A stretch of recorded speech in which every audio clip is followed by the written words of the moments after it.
It is time for a new direction for LSU football, according to Athletic Director Scott Woodward. That might be the case because their current head coach, Ed Orgeron, is providing either no direction or misguided direction during his tenure with the Bayou Bengals. Welcome to the Voice of College Football. We break down the game we all love each and every day with you. Best discussion, debate, and analysis. Please like, share these videos out on social media, and subscribe. Okay, Ed Orgeron took over for Les Miles 5 games into the 2016 season. He's 49-17. He's only 9-8. His last 17 games, of course, coming off this 49-42 win against Florida this past weekend at 4-3. This year, 5-5 in 2020. And, of course, it all came together in 2019 with the national championship with Joe Brady, the offensive guru, now with the Carolina Panthers, Joe Burrow, the #1 quarterback in the country, and NFL draft selection. So anytime a head coach wins a national championship, especially with a historic run as LSU displayed at 15-0, defeating maybe the most difficult schedule for a national champion in history, and the head coach is dismissed just less than 2 years later, two things are working here. Number one, that the head coach was not given, much like program builders across the nation, given the credit for that national championship. Number one. Number two, off-field issues. Because if Ed Orgeron was credited with building a national championship team and had a 5-5 season followed by a 4-3 season 2 years later, so 4-3 coming off a win over a top 25 team, he would not be dismissed. It is the combination of seeing that was the perfect storm in 2019 and also coupling that with Ed Orgeron and his lack of program control or care or corruption by him and others that he allows. So consider that there are various sexual misconduct cases that are still in the works, still being investigated under Ed Orgeron, his watch. And basically, he's already been cited as providing improper reports, not properly reporting a number of incidents, not one incident, not 2 or 3. There are several. You can look them up. The one issue that was brought up in an article that I just looked at by ESPN, and I went to several sources here, and we've discussed them many times here at the Voice of College Football, the booster allegations that there have been improper benefits provided to football players, kind of internships, paid internships between 2012 and 2017. Consider that Ed Orgeron didn't arrive on the scene until the fall of 2016. So whether he knew about that, allowed it to continue, obviously that was 4 years in the making before he arrived.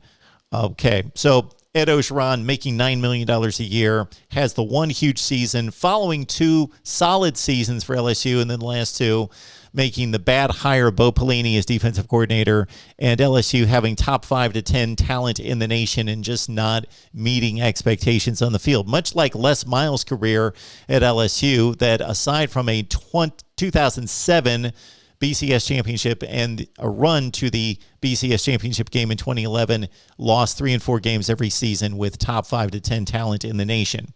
So the place can, to a certain extent, recruit itself. And certainly this is one of the destinations in college football where you're going to be given all the resources, all the money, everything, the fan support, everything. Everyone is all in from the administration down to win SEC and national championships at LSU. So our coaching candidates is a larger pool than most. USC and LSU are looking for head coaches, and they are near the top of college football. I would certainly rate LSU from a talent standpoint and from acquiring talent and being able to run a top-notch program, top 5 in the nation. More like top 10 in the nation when you consider the brand, the image, and the historic weight of LSU football. All right, let's get to the typical names. These 3 come up consistently. Luke Fickell, Matt Campbell, and James Franklin all would be capable replacements, would be tremendous hires. For this particular job, Lane Kiffin's coming up and Jimbo Fisher. Also, any SEC connected job seems to also add the names Jamie Chadwell, Coastal Carolina, and Billy Napier from Louisiana. Tremendous coaches who have built powers at the Group of Five level at Louisiana and Coastal Carolina. All right, the other two names that I'm going to discard for this particular football program in particular would be Urban Meyer and Hugh Freeze. Now, come on.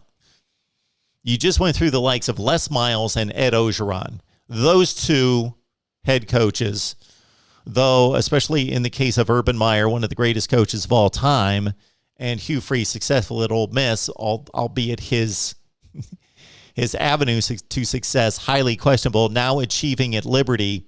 Okay, you have to completely discard them. From a look standpoint and from what may actually occur, you are in too much trouble. There's too much going on. The look would not be right. Dismiss those two candidates right out of the gate and move on with your search. Make it a national search and consider that you should be able to get just about anyone you want, and they're going to pay top dollar. They were paying Ed Ogeron $9 million per year, and his buyout's at $17 million. That's going to be paid in installments through 2025. Okay, I go to Fickell, Campbell, and Franklin first and foremost. Those are my three right out of the gate. We spoke with Lon Philip Sullivan of LSU Odyssey earlier this week. This is before the news about Ed Ogeron and LSU parting ways after the 2021 season. Who are your reasonable and hopeful candidates for this job? Who are you looking at? I saw you send a tweet here in the last 24 hours or so, believing that just about anybody's a possibility.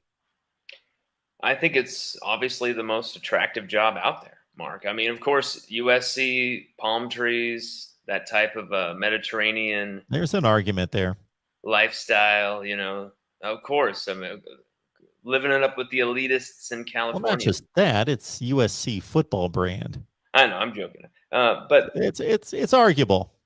But at least with LSU, this, as you mentioned, they're so dependent on football. They're all in. If you go coach at LSU, you got everything at your disposal: facilities, money. Exactly. They're serious. They want to win. It's a top 5 program when you talk about resources and you talk about just commitment. Yep.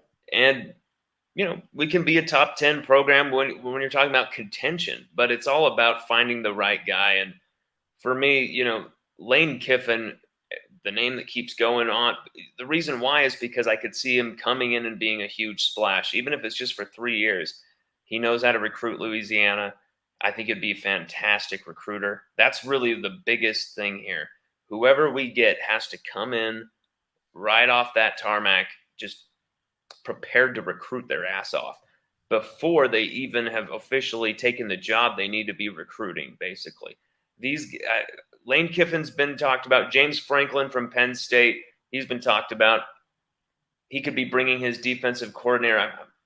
His name escapes me right now, but his defensive coordinator did have a Louisiana background.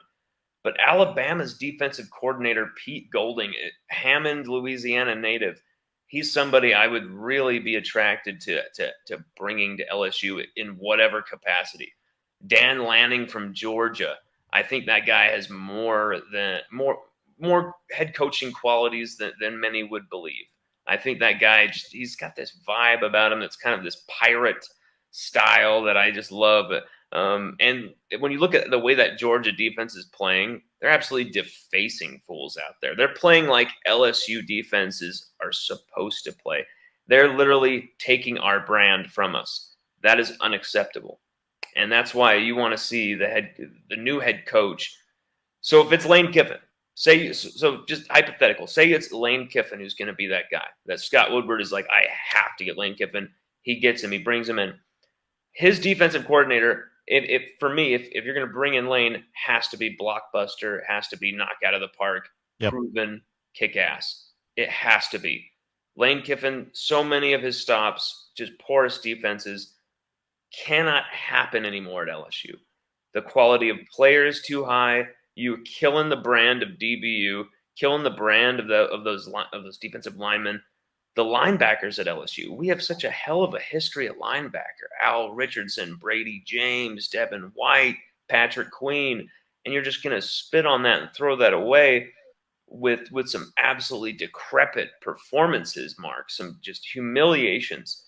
So you want to see whoever's coming in have some type of defensive responsibility, but I am all in favor of a Lane Kiffin hire. I'm also in favor of James Franklin hire. But, I'd also love to see LSU hire their first minority coach in program history. I'm not saying that that's a demand I have, that's a qualification. But to me, that's something that would be very pleasing and very something I would absolutely love. That said, Lane Kiffin, Pete Golding, some type of combination of those two working together. Many have told me, Pete Golding would not work under Lane Kiffin as a head coach at LSU. I disagree. If you could get Lane Kiffin and Pete Golding on the same staff at LSU, that would probably be my dream staff right now. At the same time, there's a lot of gems hidden across college football, as you know, Mark. Billy Napier, he's one of them. Scott Woodward and Billy Napier are really tight. I don't know if he's going to make that move and be able to make that move, and everything will be Scott Woodward's going to take that gamble. I'm not sure.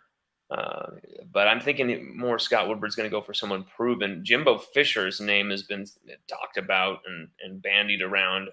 That's something I hope doesn't happen. I would really not want to see Jimbo Fisher return to LSU. I would love to see a Louisiana guy somehow in the mix, though. That's why Pete Golding is attractive to me. But whatever it is that Scott Woodward has to do, I'm going to trust him here. I believe in our athletic director, Scott Woodward. I think he has the minerals.